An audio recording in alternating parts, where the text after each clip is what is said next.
Moi, je suis devenu un cuisinier un petit peu par hasard, parce qu'au départ, mon rêve, c'était plutôt de gagner le Tour de France. Donc on est en pleine période, effectivement, du Tour de France. Donc c'était un petit peu mon objectif. Et puis finalement, j'ai rencontré des personnes qui m'ont donné envie de pouvoir continuer ce métier.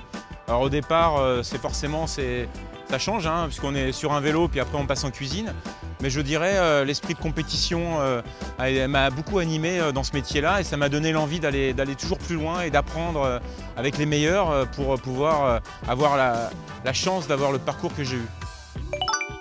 Bah, je suis passé par des petites maisons d'abord, en apprentissage, qui étaient plutôt des maisons soit à Paris, soit en banlieue.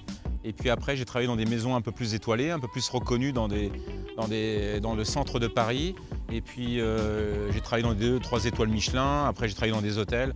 Et puis après, au bout d'un moment, à 30 ans, j'ai décidé de prendre mon envol en tant que chef et de commencer à diriger des équipes. Et il y a une différence entre effectivement faire et faire faire.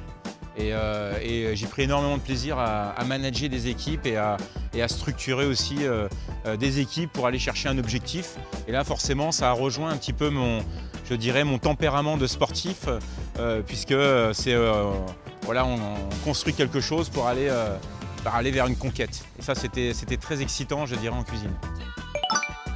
Sincérité, convivialité et transmission. Ah, j'en ai quelques-uns. Celui qui me suit, je dirais, depuis beaucoup d'années, c'est la langoustine accrue avec caviar citron et poivre évolutif. Mais j'ai aussi la langoustine poêlée aux agrumes avec enoki à la crème de pistache et une émulsion coco citron vert. J'ai aussi un foie gras mi-cuit avec une pulpe de raisin à la moutarde de Brive. J'ai aussi un Saint-Pierre avec des gnocchi parmesan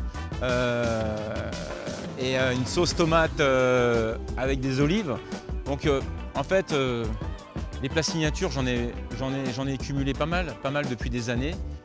J'aime bien, quand je doute dans mes inspirations, retourner effectivement vers ces plats qui me rassurent. Mais je suis toujours dans la création et j'essaye de créer le futur plat signature que sera demain.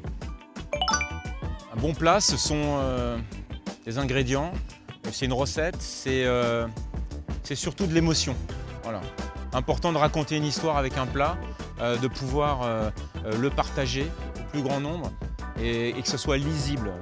Moi, j'aime bien la cuisine qu'on arrive à comprendre tout de suite dès qu'on voit l'assiette, on sait ce qu'on va manger.